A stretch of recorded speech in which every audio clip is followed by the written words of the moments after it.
Seguro que alguna vez te has fijado, en Italia no se dice el Ferrari o el coche. Allí dicen la Ferrari, la Lamborghini o simplemente la máquina. Para nosotros, que decimos el coche, el auto o el carro, suena a una curiosidad gramatical más, pero la realidad es que detrás de ese cambio de género hay una historia fascinante protagonizada por un personaje que solo podría haber nacido en Italia. Hablamos de Gabriele D'Annunzio.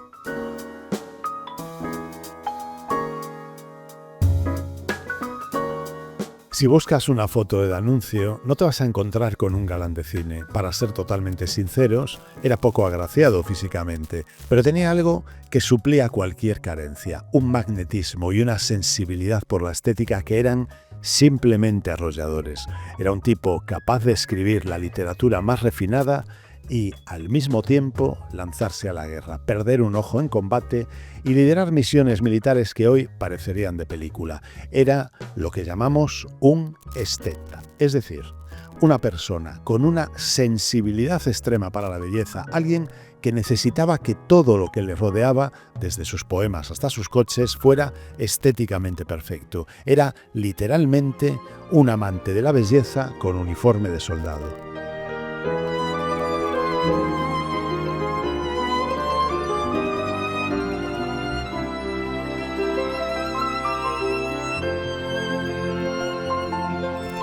A principios del siglo XX, el mundo estaba cambiando muy rápido e Italia estaba en pleno romance con el progreso y la velocidad. Pero había un debate lingüístico que traía a todo el mundo de cabeza. Veréis, en aquella época, la influencia cultural de Francia era enorme. Francia era la potencia automovilística de Europa, con marcas como Panhard, Renault o de Dion Bouton que dominaban el mercado. Como el invento venía de allí, y en francés se dice le automobile, los italianos empezaron a copiarlo en masculino. Porque al llegar con manual de instrucciones y prestigio francés, adoptaron el género masculino de la forma natural, il automobile. Pero a D'Annunzio aquello le chirriaba. Él sentía que importar el género de Francia era una falta de personalidad para Italia. Para un hombre que vivía por y para la belleza, un objeto tan elegante, tan rápido y tan potente no podía ser masculino. Él veía en el coche algo más que ingeniería, veía una obra de arte en movimiento. Por eso, su intervención no fue solo un capricho estético, sino casi un acto de soberanía lingüística. Pero ¿de dónde venía esa obsesión por hacerlo femenino? Para entenderlo hay que mirar su vida personal. D'Annunzio fue uno de los mayores seductores de su tiempo. Por su vida pasaron actrices legendarias como Eleonora Duse o aristócratas como Alessandra di Rudini, que era una mujer altísima y atlética que le sacaba una cabeza, ya que medía cerca de los 180 centímetros. También estuvo la marquesa Luisa Casati, una de las mujeres más ricas y excéntricas de Europa. Él no las veía como simples acompañantes, sino como fuerzas de la naturaleza, hermosas, inteligentes y difíciles de controlar. Para él, el automóvil compartía exactamente esos mismos atributos. La velocidad no era una cifra, era una emoción fuerte, un arrebato que te hacía sentir vivo, pero que también podía matarte si no sabías cortejarlo. Solía comparar la sensación de dominar un motor potente con el arte de la seducción. Para un hombre que no podía confiar en su físico, ya que medía apenas unos 160 centímetros, conquistar a estas mujeres imponentes era un desafío intelectual y estratégico. Y esa es exactamente la relación que volcó en el coche. Para D'Annunzio, ponerse al volante no era conducir un objeto, era el arte de dominar una fuerza de la naturaleza que, al igual que sus musas, podía ser tan fascinante como peligrosa. Aunque el debate gramatical llevaba años encendido, fue en 1926 cuando D'Annunzio decidió dictar sentencia.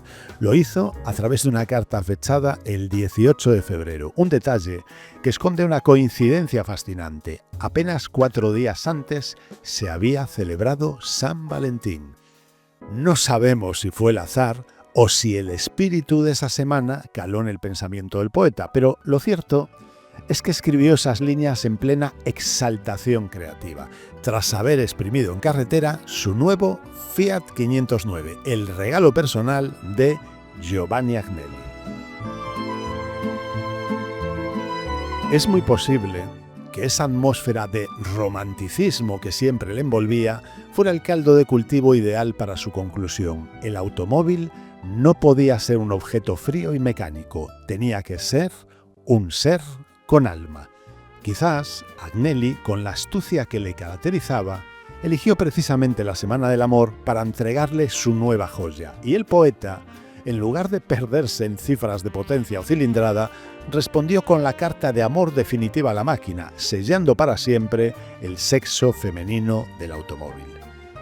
En 1926, Agnelli era la figura central de la industria italiana. Bajo su mando, la fábrica de Turín se había convertido en el motor económico del país, transformando a Italia en una potencia tecnológica moderna. Agnelli era el patrón por excelencia, el auténtico capo di capi de la automoción, el hombre que decidía qué y cómo se conducía en toda la península.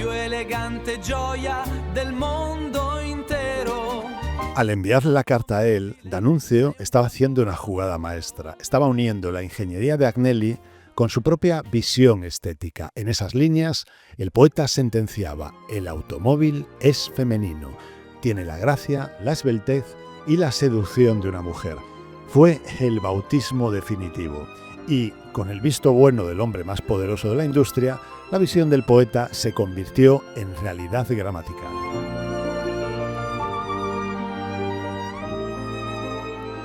D'Annunzio profundizó en la psicología de la máquina. Sostenía que el coche tenía alma y, sobre todo, mucho temperamento. Decía que una máquina podía ser dócil si sabías cómo tratarla, pero que también podía ser caprichosa, rebelde y muy difícil de domar si no le prestabas la atención que merecía. Para él, conducir era una conquista, un acto pasional, casi un romance.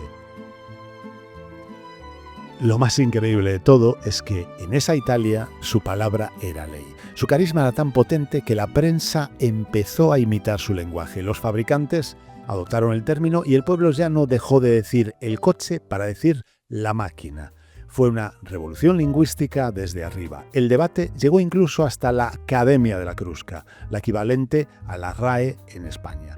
Los académicos se vieron envueltos en esta marea cultural y finalmente tuvieron que claudicar. Aceptaron que, aunque por raíz etimológica el masculino tuviera sentido, la fuerza de la opinión de D'Annunzio había ganado la batalla. El coche era, oficialmente, ella. D'Annunzio, al que toda Italia llamaba Il Bate, que significa el poeta profeta, no solo escribía poemas, él dictaba el alma de las cosas, y cuando sentenció que el automóvil era mujer, no estaba dando su opinión, estaba ejerciendo su poder de visionario. D'Annunzio no hablaba de oídas, era un fanático del motor. En su increíble mansión, el Vittoriali degli Italiani, un monumento al exceso, todavía se pueden ver sus juguetes. Tenía un Isotta Fraschini tipo 8B, el coche más lujoso y caro de su tiempo, preferido por la aristocracia y las estrellas de Hollywood. También era un enamorado de Alfa Romeo, marca a la que ayudó a dar ese aura de coche deportivo y pasional que mantiene hoy. Él no veía el coche como un medio de transporte, sino como su gran nave terrestre. Para él, el rugido del motor era música y la velocidad era la forma más pura de libertad.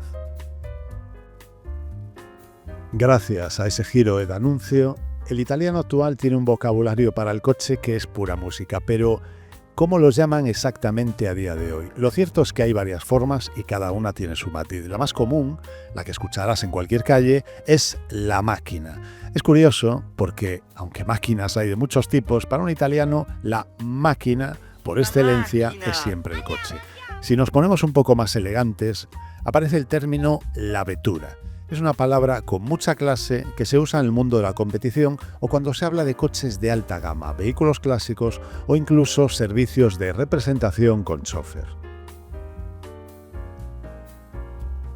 Luego está el término formal y técnico, l'automobile, que gracias a nuestro poeta pasó de ser ese invitado francés masculino a ser una ella con todas las de la ley. Lo verás así en noticias y anuncios. Un italiano dirá siempre que l'automobile vela. Y si te vas a los papeles del seguro, al código de circulación, leerás la autovettura, que sigue manteniendo esa esencia femenina. Ahora bien, hay una excepción curiosa que rompe la regla, il bolide, el bólido. Este sí es masculino. Se utiliza Para esos coches extremadamente rápidos, casi bala sobre ruedas. Es un término con mucha fuerza que se usa casi como un adjetivo, como si la velocidad fuera tan grande que el coche dejara de ser una ella para convertirse en un fenómeno de la naturaleza.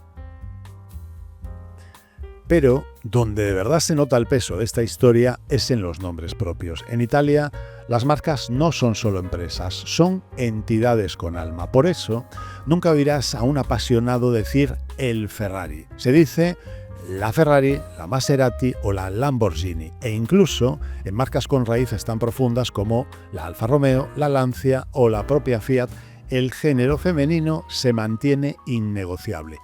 Da igual que el nombre del fundador sea masculino, como Enzo o Ferruccio. La creación es siempre una mujer. Es esa mezcla de respeto y admiración que D'Annunzio grabó a fuego en el ADN de los italianos. Tratar a la máquina con la misma pasión y el mismo cuidado con el que uno se acerca a una fuerza de la naturaleza. Es fascinante ver cómo un solo hombre y una carta pudieron cambiar el ADN de un idioma. Pero claro, esto es en Italia. Y aquí viene mi reflexión personal, porque a veces, en el mundo de los entusiastas del motor, vemos a gente que intenta ser como más italiana que los de Turín. Seguro que habéis oído eso de me he comprado la Alfa Stelvio o qué bonita es la Giulia. Y oye, todo el respeto para ellos, pero a mí, personalmente, me resulta un poco chocante. Eso sí, hay que diferenciar la empresa de la criatura de la empresa. Si decimos la Alfa Romeo ha presentado sus resultados anuales, esto es correcto, porque hablamos de la empresa. Pero si hablamos de la creación en español, el coche es masculino. Decir, por ejemplo, la Alfa Romeo 75 o la Ferrari 456, a mi parecer, suena forzado en nuestro idioma. En España, el coche es él, es masculino. Tenemos nuestra propia identidad lingüística y nuestra propia forma de entender el motor. Los italianos tienen su historia con D'Annunzio y su pasión por la máquina. Y eso es maravilloso. Es maravilloso allí, pero intentar calcar eso aquí, en nuestro idioma, me parece algo artificial. No hace falta cambiarle el género al coche para demostrar que te gusta el motor italiano. Se puede admirar la ingeniería de Alfa Romeo, la elegancia de Lancia o la potencia de Ferrari, sin tener que hablar como si estuviéramos en una plaza de Milán. Es un debate curioso, porque mientras que en nuestro idioma aceptamos con absoluta naturalidad que una furgoneta sea femenina por pura gramática, en Italia el trabajo sigue siendo masculino. Ellos dicen il furgone.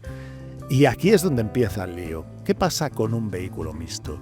¿Cómo llaman a un monovolumen que sirve para llevar la carga el lunes y a la familia el domingo? ¿Es un él obrero o es una ella recreativa? Incluso con los subactuales, los propios italianos se debaten en un dilema constante. ¿Es un él por su robustez o una ella? Al final, el legado de D'Annunzio es tan potente que ha preferido el caos antes que la indiferencia, porque en Italia, no importa lo que diga el diccionario, si el coche te enamora, es una dama, si solo sirve para trabajar, es un operario. Lo que para nosotros podría parecer un contrasentido gramatical, para un italiano es una declaración de principios, mientras que en nuestro idioma usamos la lógica del diccionario. En Italia prefieren la lógica de la pasión. El trabajo es masculino, pero la belleza es indiscutiblemente mujer. Sin embargo, si despojamos al acto de D'Annunzio de toda esa lírica sobre la seducción y el alma de la máquina, si le quitamos el envoltorio de la pasión, lo que nos queda en frío es una anomalía gramatical contra su propio idioma. Fue una decisión que carece de toda lógica racional, el triunfo de un capricho personal sobre la estructura de una lengua. En nuestro caso, la corrección gramatical del idioma español nos obliga a tratar al automóvil en masculino, pero cualquiera que sienta verdadera pasión por el motor sabe que la realidad es mucho más sutil. Al final, el género no lo dicta un diccionario, sino el carácter puro de la máquina y, sobre todo, la interacción que cada uno de nosotros tenga con ella.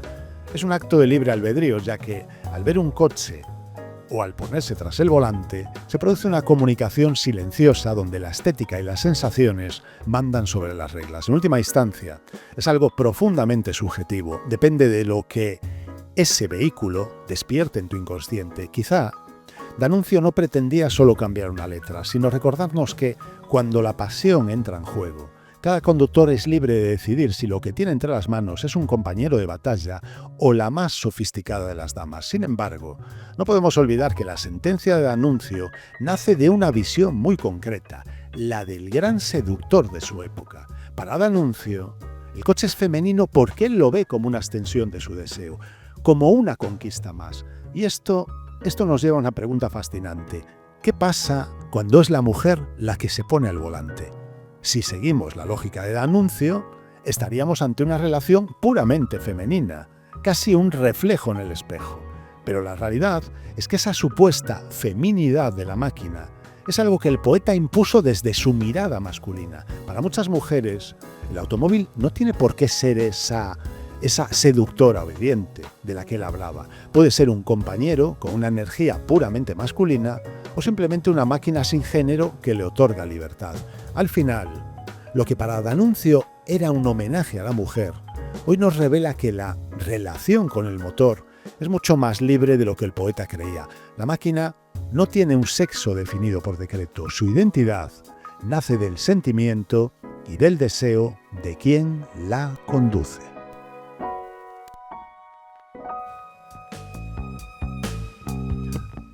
Al final, más allá de los coches y de las reglas gramaticales, lo que nos queda es el retrato de una auténtica anomalía. Es fascinante pensar cómo personajes como D'Annunzio fueron capaces, con el peso de su carisma y una determinación inquebrantable, moldear la realidad a su antojo. Él no solo cambió el ADN de su idioma o la estética de su país, vivió bajo sus propias reglas, entregado a una vida de excesos, de pasiones desenfrenadas y de una libertad que hoy nos resulta casi inconcebible. Fue un hombre que no pidió permiso para convertir su existencia en una obra de arte, moviéndose siempre por un deseo que no entendía de límites ni de manuales de conducta.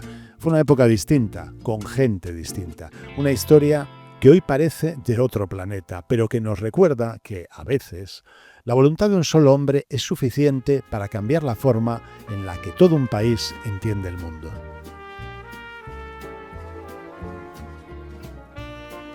Si os ha parecido interesante este viaje a una época que ya no volverá, os agradezco vuestro like y que os suscribáis al canal para seguir rescatando historias que merecen ser contadas. Gracias por acompañarme, para mí ha sido un placer y nos vemos en la próxima. Anime forti, senza prigioni, vite spezzate, ma un sogno che resta. La vostra audacia è la mia festa, un rombo lontano, una dolce